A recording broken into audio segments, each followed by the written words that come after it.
the C2 cars. Well, we're coming up now towards the start, towards that last corner, the three Porsches in red and yellow, the fastest cars in practice because, of course, they're turbocharged, they can turn up the boost, which means in practice they can go quicker, and Porsche always like to be fastest in practice.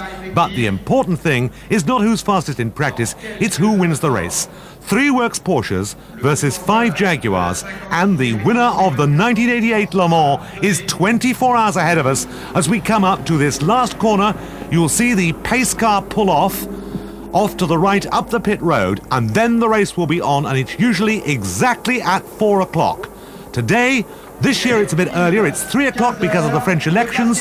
Off goes the pace car. 24 hours from now, we'll know who's won the race. Anthony. Indeed, the three Porsches, of course, were fastest in qualifying. Hans Stuck did one of his flyers to take pole. This shouldn't be a disappointment to anybody because, as you said, they can turn the boost up in qualifying. They can't do it in the race because they'll run out of fuel. And the 3 Jaguars there behind the 3 Porsches. There are, of course, 5 Jaguars altogether, 2 of them over from America with Danny Sullivan, Davy Jones and Price Cobb. And then the other one, Kevin Cogan, the Irishman Daly and the Australian Perkins. 3 Porsches still in line ahead on the first lap, and it's Wallach, number 18, in front, not Stuck, the pole man. You know, this is a big surprise because I think Stuck is going to want to reverse that situation. He will want to set the pace for the Porsche team. The interesting thing is, who's going to set the pace for the Jaguar team? I don't think it's going to be the Martin Brundle car. I would suspect that he'll want to hand back, so it may very well be that Jan Lammers, the Flying Dutchman, will do that job in number 2 Jaguar. Of course, the difference between that and the other Jaguar, Brundle and Nielsen elected to run with only 2 drivers. All the other Jaguars have got 3 drivers apiece. Lammers, of course, is with Johnny Dumfries and Andy Wallace. Yes, the important thing to remember, however, is that Brundle will probably drive second and take over the best-placed car. If that car is well up, then he'll take it over. If the other car is well up, he might take that over. Once he's committed himself, however, he can't score points on the other car. We're in car now with John Watson in one of the Jaguars down the straight where the cars reach roughly 245, 250 miles an hour. And here are the Porsches and the Jaguar already among them. Yes, Lammers moving into 3rd place, I think, splitting the Porsche team already. There he is. Wallach and Stuck ahead of him. The Andretti's behind him. And then his teammate, the number 1 car of Nielsen and Brundle.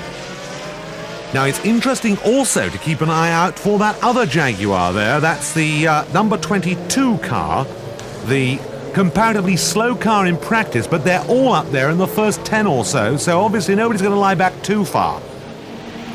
No, of course, they're very much part of a team. The Americans have come over from the American racing team of the TWR Jaguar team. And look at Lammers is now in 2nd place, Neville. Yes, Lammers up to 2nd place. I think of the Americans, the man to watch out for is Danny Sullivan. I don't think he's driven at Le Mans before, but he's driven in Europe before, and he's very, very quick still and very ambitious. And it's Stuck now in the lead. Stuck, number 17, has taken the lead with Lammers in the number 2 Jaguar 2nd. Then the Porsches in 3rd and 4th places. The Andretti car, driven by Mario Andretti, his son, Mike Andretti, and John Andretti, who is, of course, the cousin of Michael, the nephew of Mario Andretti, who was a world champion at one time in Formula One and has won so many races in America it isn't true. He wants to do the one thing that the only other driver has done is Graham Hill. He'd like to do Indianapolis, Le Mans, and, of course, Monaco.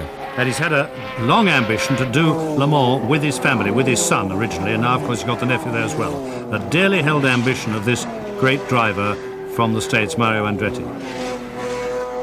In car, once again, as the Porsche comes out in the lead, and it's Porsche first, Jaguar second, Porsche 3rd and 4th, then another Jaguar.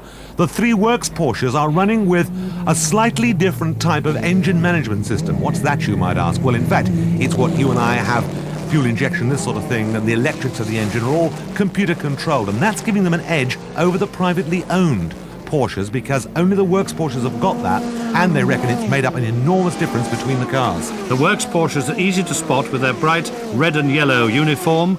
The Jaguars basically white, but with quite a pattern on them and different coloured screen bands for the different crews. That was a shot of John Watson again. Lammers still in 2nd place. And they've all closed up. Something must have got in their way. They've all closed up again, the 3 of them. It looks to me as if the gap indeed may very well have closed, Anthony. And the Jaguars in front, I think. Lammers has taken the leading Porsche. That means Volek is still in third place, but Stuckey is now second. This is really the Le Mans Grand Prix of tradition, isn't it? It really is. Jaguar in the lead. It's a hark back to the days of Jaguar and Mercedes when they fought it out in the first hour or so. And we're seeing exactly the same thing now with the Porsches crawling all over that Jaguar. They're not going to let him have it easily. Stuck in second place, a real fighter if ever there was one. And the Andretti Porsche is fourth, so the Jaguar was rather on his own at the moment, with the whole seething mob from Stuttgart on his tail. Yes, significantly, the other Jaguars have not been able to back up this car. We don't know why yet. When we get the first pit stops, we may learn whether or not every car is handling perfectly, etc. Sometimes a car that handled well in practice doesn't on race day, and for no reason anybody can think of. But it looks to me as if very much the hair of the Jaguar team, and significantly quicker than any other Jaguar as the number 2 car. I think Jan was possibly helped by lapping slower cars. We saw them all bunched together, very close, and then we saw them further down the course with the Jaguar in front, and I think, as often happens, the sort of lappery lottery may have come out his way this time. Yes, he's a pretty uncompromising character when it comes to lappery and things like that. The Porsches fighting out among themselves behind him. Of course, that's exactly what Jaguar want. The harder they fight each other, the more easily it will be for him to make a break. And this is the one thing the Jaguars are not doing, as far as we can see, is racing amongst themselves. They're letting Jan Lammers dictate the pace. Yes, looking back down the field, as I rather predicted, the one Jaguar that we've got to keep an eye out for is the number 21 car, the Danny Sullivan car. That is travelling very, very quickly indeed, and is in up and among the Coventry cars as opposed to the American cars. Well, Danny Sullivan, as you say, of course, an Indianapolis winner and a real charger in any kind of racing. And his teammates, they're a good team. The Irishman, of course, Daly. No, sorry, it's Davy Jones and Bryce Cobb, the other Americans. Davy Jones is very young. He's had experience in Formula 3, but he's not what you would call a very experienced driver. Bryce Cobb has had a lot of racing in all sorts of different categories. They're a very hot team, that.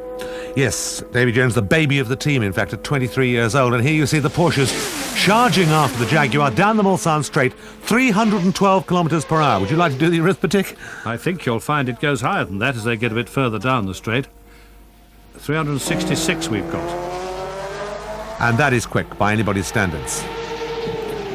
And the flag there to signify as if nobody knew that somebody was coming up on a slower car there, but it's the slower car that needs the warning, and that's always the bugbear of Le Mans. More so perhaps in the hours of dawn and dusk than it is in bright daylight like this, bright sunlight like this. But nevertheless, the Jaguar, you will see, has got his lights on to warn the traffic that he is approaching, and obviously doesn't want to be held up. The blue flag waved means there's a faster car behind you and you should give way. And the drivers of these huge 250-mile-an-hour monsters fighting it out for the lead here are very much dependent on the good sense and safety sense and manners of the drivers of the slower cars. Because if they don't get out of the way, it could be extremely difficult. This battle is, to look at this is still 3 cars, and the Jaguar comes in the pits. First pit stop for Jan Lammers, number 2, Jaguar. Yes, the Jaguars at the top end of the pits there, so they haven't got too far to travel when they come in, but they've got an awfully long way to go when they come out. And you can see the huge crowd as the refueling goes on. That's not a driver with a helmet on, that's one of the pit crew with a helmet on. There's a driver change taking place, though. Johnny Dumfries taking over from Lammers, and these Porsches still seem to be fighting amongst themselves. Stock wants to get back in front of Volek. I really can't understand the team logic of that, but they're all very experienced professional people. I'm sure they know what they're doing.